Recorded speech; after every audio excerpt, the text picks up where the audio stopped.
to introduce our speaker today. He has sat on the ALSAC Board of Directors for over 10 years. He has served as chairman and president of the ALSAC Board of Directors. And in September 2009, he was named CEO of ALSAC. So he is ALSAC's chief executive officer, and he immediately picked up and moved from Virginia and came here with us. So he is now a Memphian, and we're glad to have him. So, you know, this generation that started St. Jude didn't have any of the amazing tools that I've been blessed with and that our 1,100 employees have been blessed with.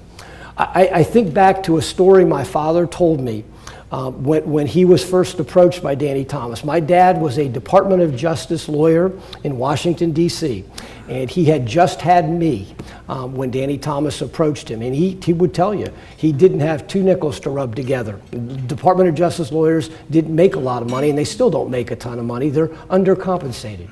And Danny Thomas, who he did not know, came to him, and he said, Dickie, here's what I want you to do. I want you to support me in this dream that I have. And here's the dream that he described. I want to build a hospital. I want to treat catastrophically ill kids. I want to treat them without regard to ability to pay. And we're going to build it in the South. Now, this is in the 1950s, folks. Okay? I mean, wow. What courage it took for those men and women to say yes. And they did. They did. They said yes. And they followed this man that had this incredible dream, that had this incredible courage. And today, what has it become? It's become the leading pediatric cancer hospital in the world. And when they were establishing this institution, they didn't have incredible families to come up and talk. They didn't have celebrities that could go across the spectrum of media.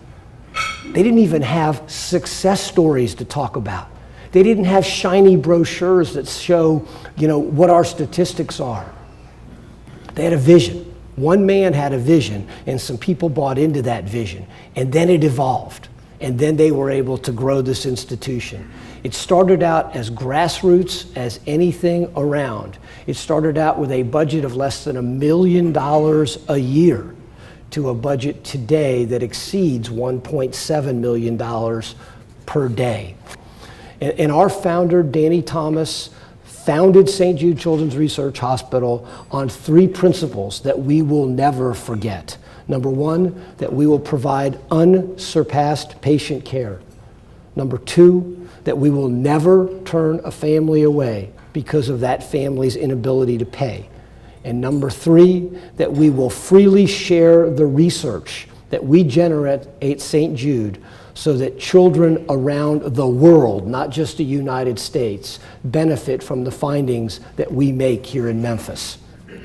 And I am confident that as long as we honor those three commitments while being responsible stewards of our donor dollars, that we will remain in great standing with our 9 million donor base and our 1 million volunteers that make these happen each and every day.